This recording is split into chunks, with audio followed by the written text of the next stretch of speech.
अस्सलाम वालेकुम जनाब, मैं हूं आपका अपना शेफ़ ज़ाकिर और मौजूद हूं आप सबके साथ अपने शो ज़ाकिर किचन को लेके। दो सफ़र हैं जनाब और मज़ेदार से, और रेस्टोरेंट मील ऑन बजट आज हमारा है कि बजट में रहते हुए घर के अंदर हम किस तरीके से रेस्टोरेंट वाले फ्लेवर, रेस्टोरेंट वाली डिशेस या लुक लाइक एक फ़ाइन डाइनिंग 5 स्टार होटल और एक डिलक्स रेस्टोरेंट वाला मील यानी कि खाना हम तैयार कर सकते हैं। तो आज का शो है रेस्टोरेंट ऑन बजट।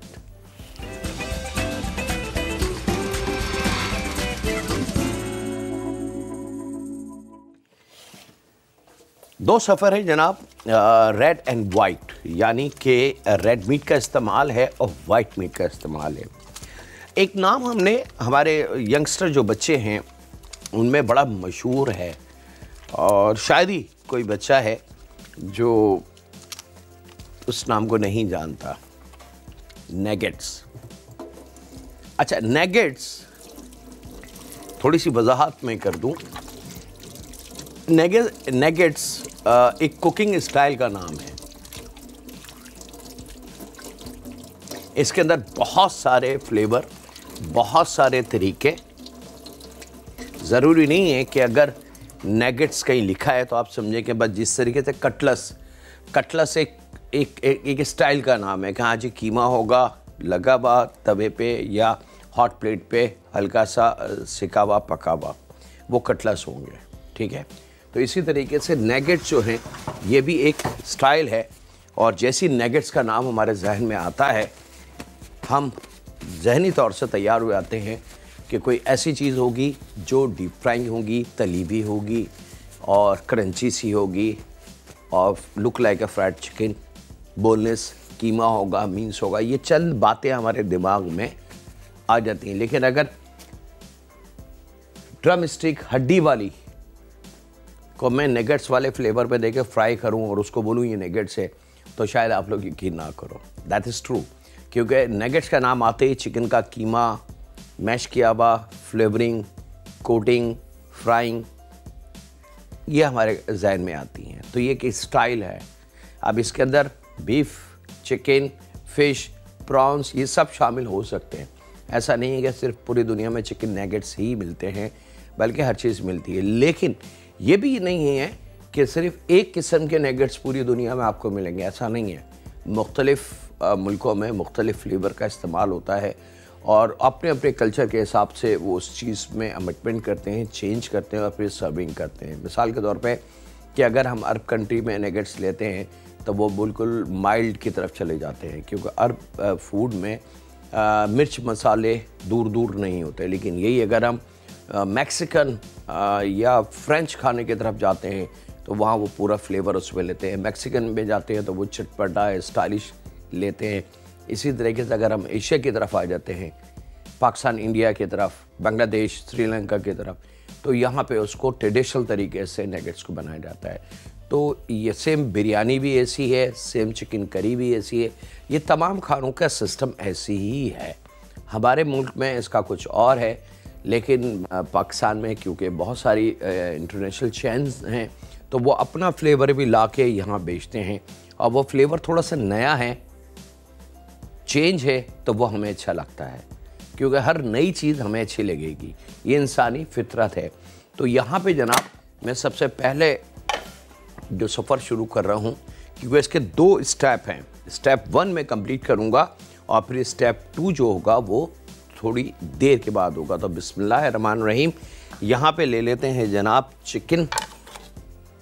अच्छा, नगेट्स जो बाज़ार में हम लेते हैं, बाज़ार में फ्रेंचाइज बड़ी चेन से, वहाँ वो प्योर कीमा नहीं होता। ठीक है, हाँ, वो मैश किया हुआ, कूटा हुआ कीमा होता है।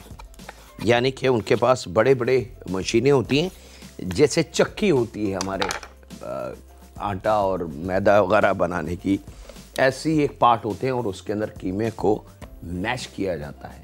कीमा नहीं होता। यहाँ ये जो नगेट्स मैं बना रहा हूँ ये प्योरली एशियन स्टाइल हैं।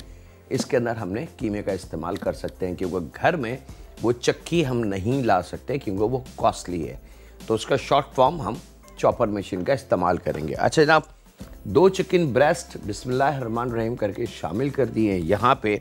और यहाँ पे इसके अंदर कुछ फ्लेवर्स हम शामिल करेंगे, क्योंकि याद रखें बात हो रही है एशियन नेगेट्स की। 1/4 टीस्पून से भी कम दालचीनी तेज़ खुशबू के लिए, वाइट पेपर 1/4 चाय की चमची से भी लगभग 1/4 चाय की चमची या 2 चुटकी, साबुत ज़ीरा आधी चाय की चमची, साबुत गरम मसाला आधी चाय की चमची, कुटा हुआ धनिया जो खानों में इस्तेमाल करते हैं आधी चाय की चमची, और पिसी लाल मिर्च पाउडर 1 चाय की चमची। इसी में हम शामिल करेंगे लेमन जूस 2 टेबल स्पून, और साथ में यहाँ पे मेरे पास मौजूद हैं पिस्तों को हमने शामिल कर देना है तकरीबन 25 ग्राम के बराबर। और यहाँ मेरे पास मौजूद है अ वेरी स्पेशल रेजिन किशमिश, जिसके बारे में बहुत सारी हदीसें भी हैं, बहुत सारे हकीमी दवाइयाँ और डॉक्टरी एलोपैथिक होम्योपैथिक से आप मशवरा कर सकते हैं कि किशमिश इंसान की सेहत के लिए कितनी कीमती है। तो तकरीबन 50 ग्राम के बराबर भूरी वाली किशमिश वो हमने शामिल कर दी है। यहाँ पे कुछ वेजिटेबल है जिसका मैं इस्तेमाल करूँगा। 1 अदद दरमियानी प्याज,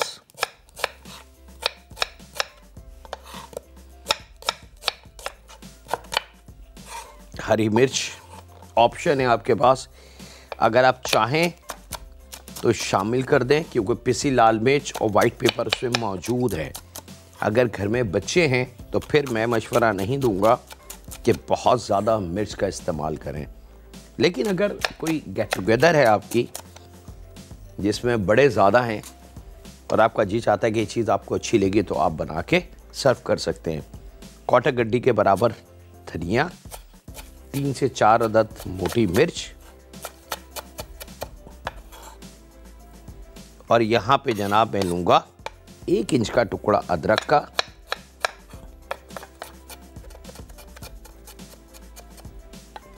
और लहसुन के जब्बे, छोटे हैं तो 4, बड़े हैं मोटे वाले तो 2।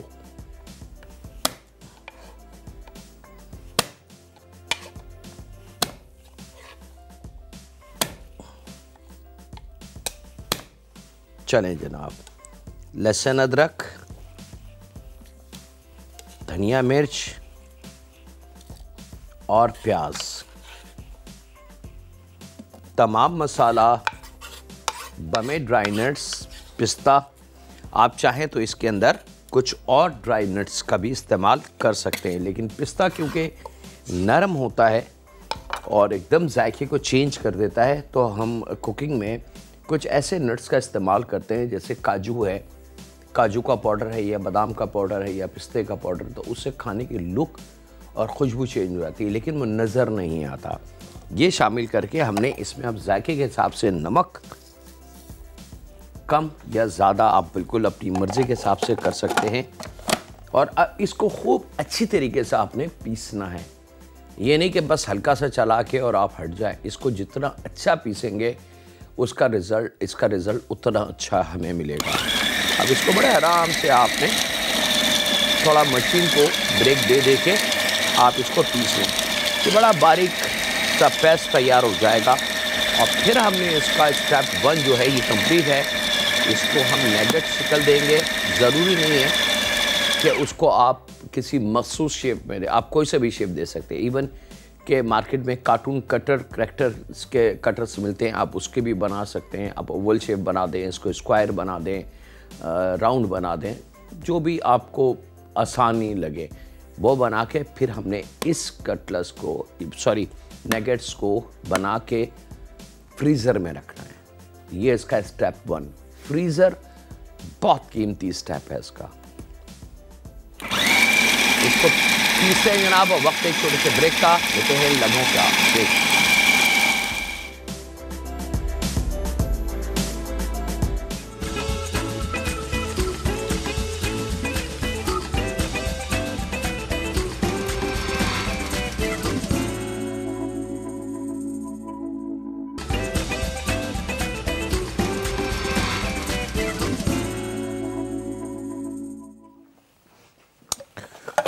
वेलकम बैक जनाब, ब्रेक से वापस आ चुके हैं। अच्छा जनाब, मज़ेदार से ये मैंने आपको बता दिया जनाब शुरू में कि कटलेट्स और नगेट्स दोनों एक फैमिली के हैं। जो मेरा अल्फाज कई दफ़ा इससे पहले बता चुका हूँ, ब्रीफिंग दे चुका हूँ कि बग़ैर फैमिली के दुनिया में अल्लाह रब्बुल इज़्ज़त ने कोई चीज़ नहीं बनाई। आप कोई पौधा ले लें, कोई दरख्त ले लें, कोई कुछ भी ले लें, किसी का भी एक अचानक ऑल ऑफ द सडन कोई नाम ले लें और फिर उसके बारे में रिसर्च करें तो आपको उसकी पूरी फैमिली आपको नज़र आ जाएगी कि हाँ भाई इसकी पूरी फैमिली है। तो नगेट्स, कटलेट्स, कबाब, कच्चे कीमे की टिक्कियाँ, तवे के कबाब, ये सब एक फैमिली है। हम जिसको कच्चे कीमे के टिक्किया बोलते हैं, टिक्किया बोलते हैं, कबाब बोलते हैं, शामी कबाब भी ये इसी की फैमिली है। हम बड़े शौक़ से खाते हैं शामी कबाब। तो यहाँ पे हम आगे की तरफ जा रहे हैं। तो यहाँ अब आपकी चॉइस है जनाब कि इसको कटलेट्स की शेप दे लें, आपकी चॉइस है इसको नगेट्स की शेप दे दें।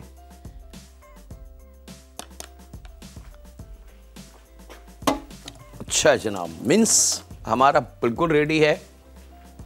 ना कॉर्नफ्लावर, ना मैदा, ना आटा, ना बेसन, ना अंडा। ठीक है, इसमें किसी किस्म की कोई किसी चीज़ का इस्तेमाल नहीं होगा। अब आपने इसको एक मिक्सिंग बाउल में निकाल लेना है।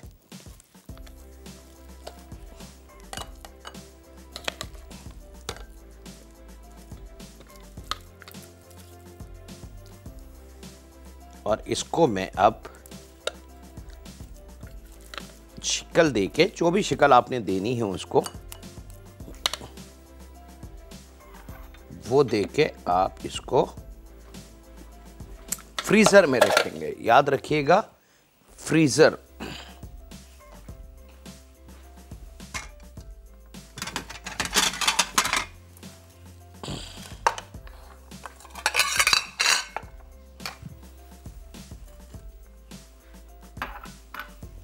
थोड़ा सा ऑयल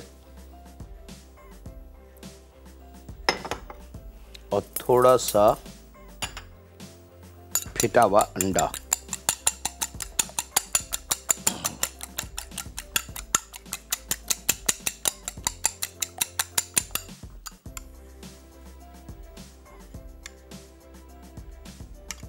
एक टेबल स्पून ऑयल और 1 टेबल स्पून के बराबर फेटा हुआ अंडा, और इन दोनों को आपने मिक्स कर लेना है खूब अच्छी तरीके से।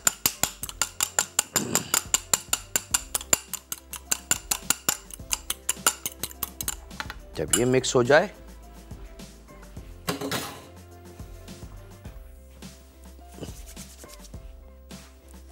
हाथ को इससे चिकना कर लें। और अब यहाँ पे आपने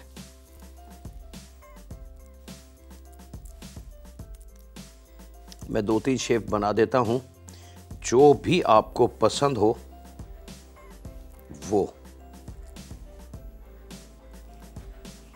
और इस ट्रे को भी, प्लेट्स जो भी है आपकी प्रोडक्ट, उसको भी थोड़ा सा यही ऑयल और अंडे से आपने क्रिस्पी कर देना और इन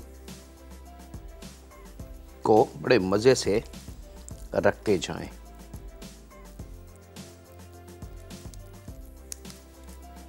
अब हम इसको फ्रीज़र में रख देंगे। फ्रीज़र में रखने का रीज़न क्या है कि इसका जो टेक्सचर हमने बनाया है वो ज़रा स्टेबल हो जाएगा, अपनी जगह मज़बूत हो जाएगा। और जो फ्लेवर हमने इसमें शामिल किए हैं पिस्ते का और किशमिश का और तमाम वेजिटेबल का, वो बड़े मज़े से एक जायका हमें मिल जाएगा उसका।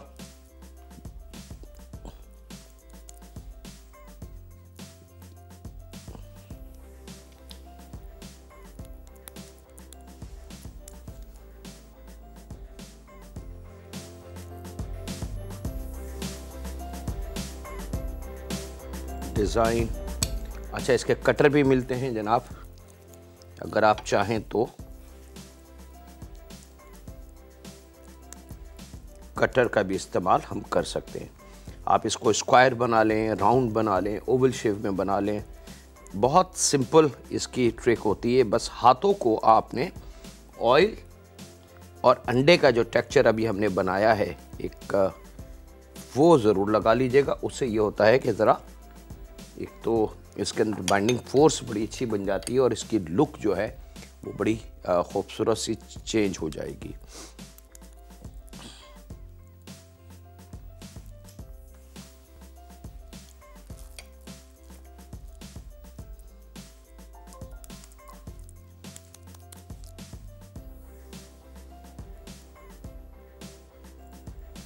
चलें जनाब, ये हो गए। अब मैं इसको रख रहा हूँ फ्रीज़र में और हम चलते हैं अगले सफ़र की तरफ। अच्छा, अब यहाँ इसको मैं रोकूंगा क्योंकि जब तक ये मतलूबा रिज़ल्ट की तरफ नहीं आएगा थोड़ा सा इसको ठहरना है। जब ये सॉफ्ट और स्टिकी सा लग रहा है, इसको रुकना है। और उसको रुकने के लिए ज़रूरी है कि इसको हम थोड़ी देर के लिए फ्रीज़र में रखें ताकि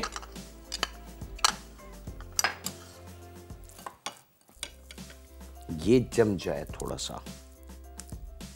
और अगर आप नगेट्स बना रहे हैं उसमें भी यही फार्मूला, कटलेट्स बना रहे हैं तो उसमें भी यही फार्मूला, ये दोनों में यही ट्रिक इस्तेमाल होगी। और इसको डीप फ्रोज अगर ये जम जाए मिसाल के तौर पे कि थोड़ा ज़्यादा टाइम अगर रह गया और ये इस पर आइस बन जाए तो घबराइएगा नहीं, इसको डीप फ्रोज नहीं करना, ठीक है। अगर आपने इसको ये सोचा कि मैं इसको डीप फ्रोज कर लूँ तो फिर ये ख़राब हो जाएगा। हर वो प्रोडक्ट जो फ्रोज़न हो जाती है उसको डीप फ्रोज करके इस्तेमाल नहीं किया जाता। ख़ास तौर पे वो खाने जो डायरेक्ट पकाए जाएं। मैं चिकन, मटन, फिश, प्रॉन्स की बात नहीं कर रहा क्योंकि वो तो फ्रीज़र में होते हैं तो उसको डीप फ्रोज करना ज़रूरी होता है। मैं बात कर रहा हूँ फ्राइड आइटम की, जैसे फ्रेंच फ्राई आपने देखे होंगे। फ्रोज़न फ्रेंच फ्राई इस वक्त हर तरफ आपको मिलते हैं। उसको फ्रोज़न ही निकाला जाता है और डायरेक्ट ऑयल में फ्राई कर दिया जाता है। या बर्गर की पेटी अगर आप देखें, जितने बड़े फ्रेंचाइज रेस्टोरेंट हैं, अगर वहाँ जाने का इत्तेफाक हो और किचन को आप देखें तो आप देखेंगे कि अगर आपने चिकन या बीफ को ऑर्डर किया है, पेटी है वो, तो वो फ्रीज़र से निकालेंगे फ्रोज़न और वो डायरेक्ट हॉट प्लेट पे डाल के पकाना शुरू कर देंगे। उसको ये नहीं कि वो डीप फ्रोज करेंगे पानी में डाल के और फिर उसको करेंगे। यहाँ वक्त एक ब्रेक का है जनाब, इसको मैं रखता हूँ फ्रीज़र में। आपसे इजाज़त लूँ छोटे से ब्रेक की। मिलते हैं लम्हों के ब्रेक के बाद।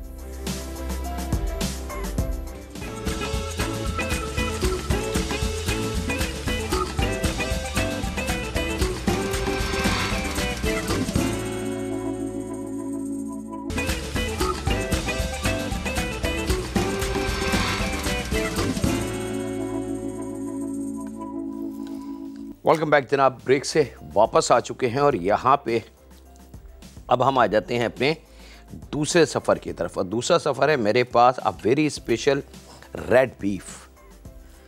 जी हाँ, रेस्टोरेंट स्टाइल खाने की हम बात कर रहे हैं और वेरी स्पेशल फूड की तरतीब में हम मसरूफ़ हैं। हमारे कटलेट्स जो हैं वो करके हमने फ्रीज़र में रख दिए ताकि वो थोड़े से स्टेबल हो जाएं। और जब वो स्टेबल हो जाएंगे तो फिर हम उनको अगले जो स्टेप है उसकी तरफ लेके चलेंगे कि उसका हमने क्या करना है। यहाँ रेड बीफ की तैयारी कर रहा हूँ और इसके लिए जनाब हमने यूज़ करना है अंडरकट। याद रखिएगा, अंडरकट का इस्तेमाल होगा। आप अगर किसी भी रूखे गोश्त या बगैर हड्डी के गोश्त से आप सोचें कि मैं ये बना सकती हूँ या बना लूँ तो लुक तो आ जाएगी लेकिन आप उसको खा नहीं सकते क्योंकि वो इतना सख्त होगा और इतना अजीब उसका जायका होगा कि आप और आपके दोस्त या आपके फैमिली मेम्बर बोलेंगे भाई ये क्या चीज़ है, ये तो समझ से बालातर बात है। तो कोशिश करें कि अपने खाने को अपने हाथ से ख़राब ना करें और जहाँ जिस चीज़ का इस्तेमाल है अगर उसी का इस्तेमाल करके हम खाना बनाएं तो वो ज़्यादा कीमती और मज़ेदार बनता है।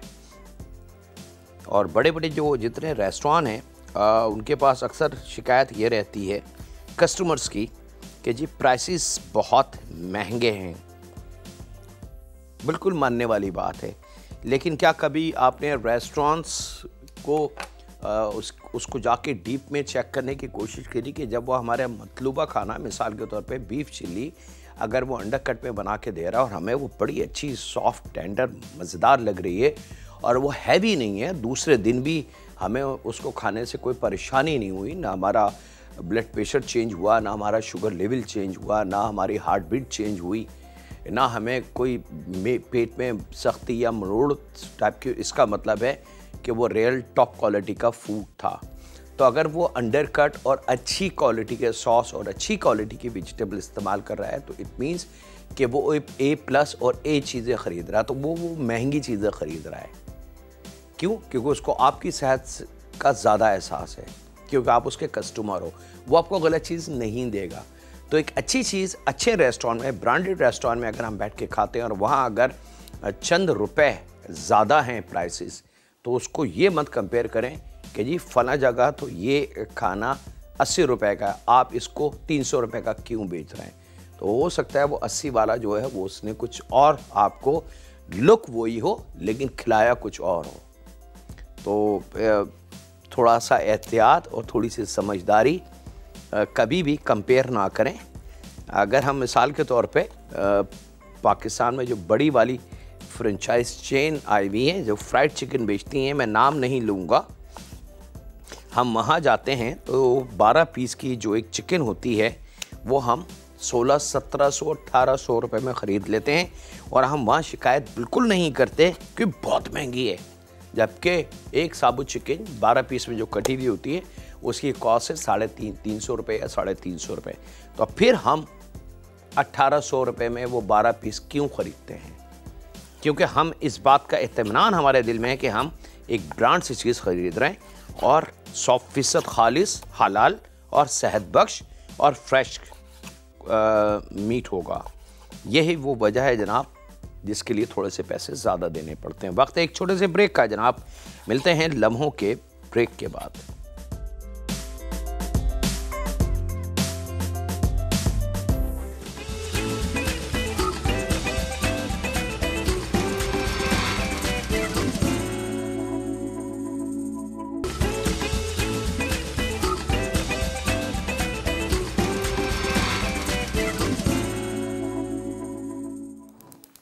वेलकम बैक जनाब, ब्रेक से वापस आ चुके हैं। यहाँ पे टाइम की कमी की वजह से हम थोड़ी सी स्पीड देंगे।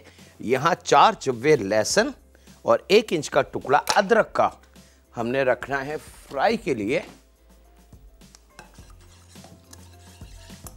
बीफ अंडर कट हमने लंबे लंबे स्ट्राइप में इसको काट लिया, ये आप देख सकते हैं कि मेरे हाथ में। अच्छा, बीफ अंडर कट के बारे में मैं कई दफ़ा आपको बता चुका हूँ कि फ़ौरन गल जाता है, सख्त नहीं होता, बिल्कुल जैसे हम चिकन पकाते हैं सेम उसी टाइम में ये तैयार हो जाता है। और सबसे अच्छी और कीमती बात कि इसमें चिकनाई नाम की चीज़ नहीं होती, यानी कि फ़ैट नहीं होता इस गोश्त में। और जिन लोगों को अल्लाह रब्बुल इज़्ज़त ने कोई डिज़ीज़ या कोई ऐसी चीज़ दी जिसकी वजह से डॉक्टर ने उनको रेड मीट मना किया है और उनका जी चाह रहा है रेड मीट खाने का, तो वो अंडरकट खा सकते हैं, क्योंकि ये कतई तौर से नुकसानदेह नहीं है, बल्कि ये बहुत फ़ायदेमंद है। यही वजह है कि इतने बड़े जानवर में ये 3-4 किलो ही निकलता है और बड़ी मुश्किलों से मिलता है।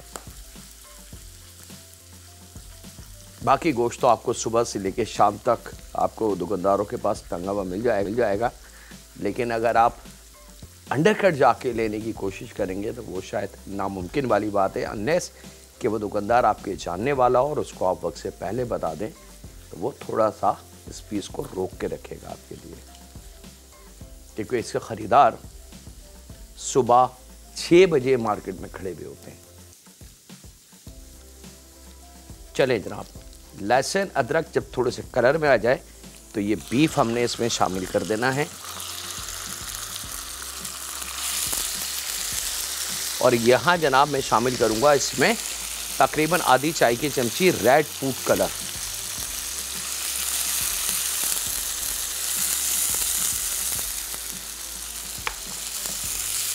इसको हमने खूब अच्छी तरीके से भून लेना है।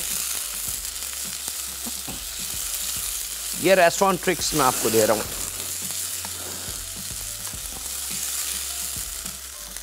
चले जनाब, ये इधर आ गया। यहाँ पे वेजिटेबल है मेरे पास, इसको हम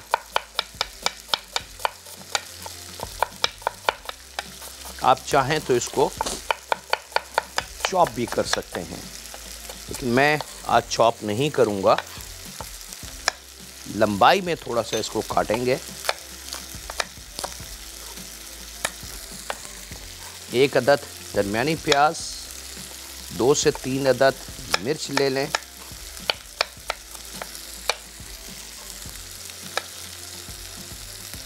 और उसके साथ ही जैसे ही वो बीफ पकने लगे तो हमने एक अमल और करना है इसमें।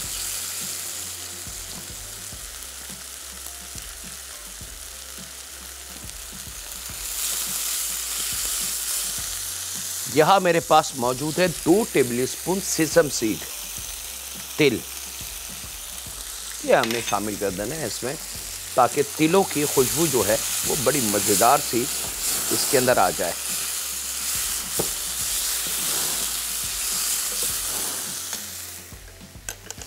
चलें जनाब, टमाटर रेड कलर के अगर छोटे हैं तो 3 ले लें, सीड के साथ, यानी कि उसके जो बीज हैं उसके साथ हमने काटना है, ठीक है। और अगर बड़े टमाटर हैं, होने रेड चाहिए, तो फिर आप 2 अदद इस्तेमाल कर सकते हैं।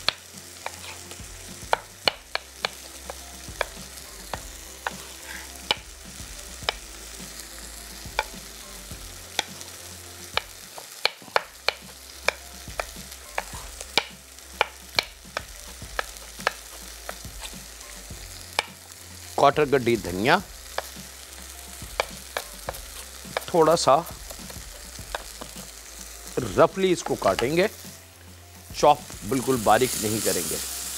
अच्छा जनाब, जैसे जैसे ये पकता जाएगा गोश्त का जो पानी है वो ड्राई होना शुरू हो जाएगा और उसके साथ ही ये वेजिटेबल हम इसमें शामिल कर देंगे।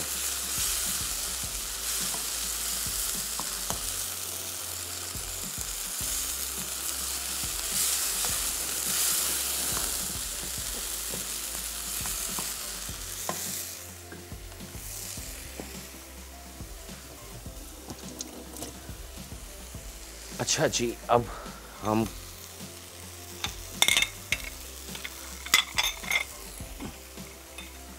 दूसरा जो सफ़र है वो फ्रिज में है, उसकी तैयारी कर लें जनाब हम, जब तक ये पक रहा है।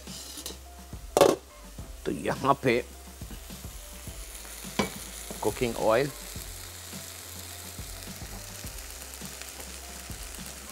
इसको रेडी रख देते हैं ताकि ऑयल हमारा टाइम बर्बाद ना हो, वक्त से पहले रेडी हो जाए। और ये ट्रिक आपने इस्तेमाल घर में भी करनी है। बाज़ लोग एक चीज़ को करने के बाद फिर फ्राई की तरफ आते हैं और फिर चूल्हा खोलते हैं, तो ऑयल गर्म होने में टाइम लगता है और वहीं वो जल्दी के चक्कर में ठंडे तेल में वो चीज़ डाल देते हैं, उससे चीज़ ख़राब हो जाती है।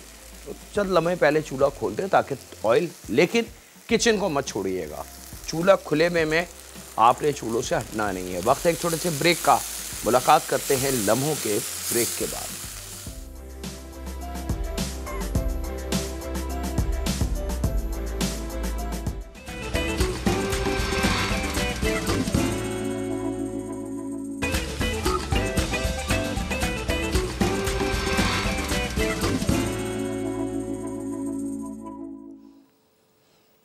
वेलकम बैक जनाब, ब्रेक से वापस आ चुके हैं। अब जो हमने मीट आपके सामने मीज़ बना के रखा था उसको अब स्टेबल हो चुका है और उधर ऑयल भी हमारा डन है।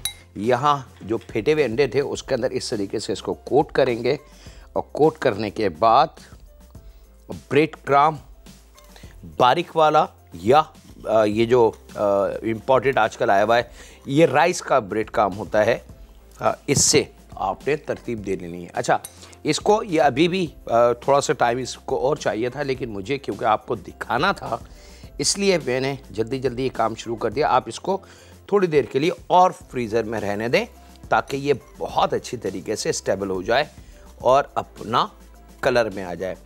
सबसे अच्छी बात इसकी ये है कि आप इस तरीके से इसको कोट करके कराम आप फ्रीज़र में इसको पैक करके, क्योंकि अब ये इस काबिल है, और अगर 1-2 घंटे बाद इसको निकालते हैं तो ये आप मज़ीद थोड़ा सा फ्रोज़न टाइप का हो जाता, तो फिर वो इस काबिल है कि आप इसको 2 महीने, 3 महीने, 4 महीने के लिए फ्रीज़र में रख सकते हैं। और जब भी अचानक मेहमान आ जाएं, दोस्त आ जाएं या बच्चे ज़िद करें तो आपने फ्रीज़र खोलना है और डायरेक्ट इसको फ्राई करके बच्चों के हवाले कर दें, क्योंकि ये कीमा इतना बारीक है कि ज़रा सी हीट में ये तैयार हो जाएगा। चले जनाब, 1 इज़ डन।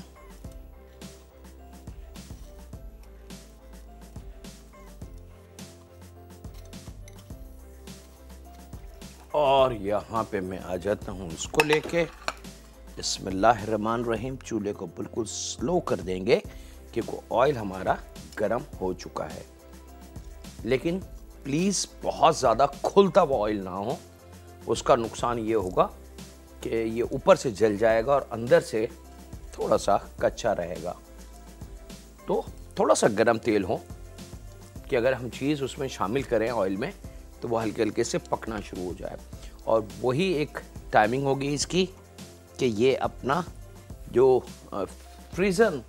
फ्रोज़न वाली लुक है वो ख़त्म करेगा और साथ साथ कुकिंग परफेक्टली तैयार। अच्छा जनाब, यहाँ पे गोश्त हमारा बिल्कुल रेडी है। तो यहाँ पे ये 1, 2, 3, 4 सब्ज़ी शामिल करेंगे इसमें, और इसके अंदर आप शामिल करेंगे नमक, और एक और जायका है जनाब वो ये बिल्कुल लास्ट में शामिल होगा। याद रखिएगा, ये शुरू में कतई तौर से आपने ना मसाले शामिल करने हैं ना कोई जायका।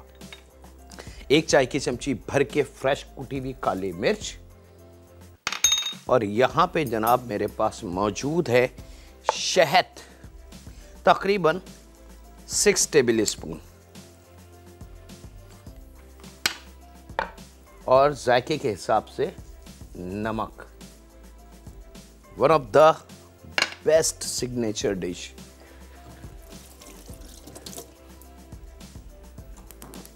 और आपने इसको मिक्स कर लेना है। इसको जब हम खाएंगे तो बहुत सारे ऐसे खाने ये उनके टॉप पे आके खड़ा हो जाएगा। ये काफ़ी इनामात हासिल हो चुके हैं इस सफ़र के लिए, क्योंकि जो मेरी सिग्नेचर डिशेस हैं उसमें से ये एक है। और इसका जायका अब आप जो खाने वाले हैं उनको अंदाज़ा हो गया है कि इसमें मैंने क्या क्या चीज़ें शामिल की, तो इसका जायका क्या होना जाना चाहिए। थोड़ी देर के लिए इसको हम पकाएंगे, और यहाँ पे जनाब हम फाइनल करते हैं इसको। मैं इन तमाम चीज़ों को जल्दी जल्दी रिमूव करूँ यहाँ से, ताकि मुझे जगह मिल जाए काम करने की। थोड़ा सा टाइम मैनेजमेंट को सेट करें। चलें जनाब, ये डन हो गया, और इसको ले लेते हैं। और अब आपने चूल्हे को थोड़ा सा तेज़ करना है ताकि ये फ्राई होके ऊपरी सतह पे आना शुरू हो जाए। जैसे ही इनका कलर थोड़ा सा चेंज होगा, गोल्डन कलर, परफेक्टली रेडी। यहाँ पे इसको कितनी देर पकाना है कि जैसे टमाटर और प्याज थोड़ा सा नरम हो, दैट्स इट। ये ना हो कि घुलना शुरू हो जाए और घुल जाए। लेना बीफ अंडरकट है, जिसको गलाने की ज़रूरत नहीं होती, वो खुद गल जाता है। अब वेरी स्पेशल रेड बीफ इन सीसम सीड आपके लिए बिल्कुल रेडी है। नन्हे दोस्तों के लिए, बच्चों के लिए, किसी को भी खिलाएं, कोई मुज़ायका नहीं है। अच्छा जी, कल हमारे पास जो दिन है वो है अराउंड द वर्ल्ड। आप अगर चाहते हैं कोई ऐसी डिश जो देखना समझना, तो मोस्ट वेलकम। अपनी डिटेल हमें फेसबुक पे सेंड कीजिए। ज़रूर हम इंशाल्लाह कोशिश करेंगे, जहाँ तक हमारी मालूमात और इल्म है, कि हम आपकी किसी भी फरमाइश को रद्द ना करें, बल्कि उसको शामिल शो करें। यहाँ पे ये जनाब परफेक्टली रेडी। और बिस्मिल्लाहिर्रहमानिर्रहीम, अब आप इसकी लुक देख सकते हैं, इसकी कलरिंग देख सकते हैं। और white rice, fried rice, garlic rice, इनके साथ ये सर्व हो सकता है।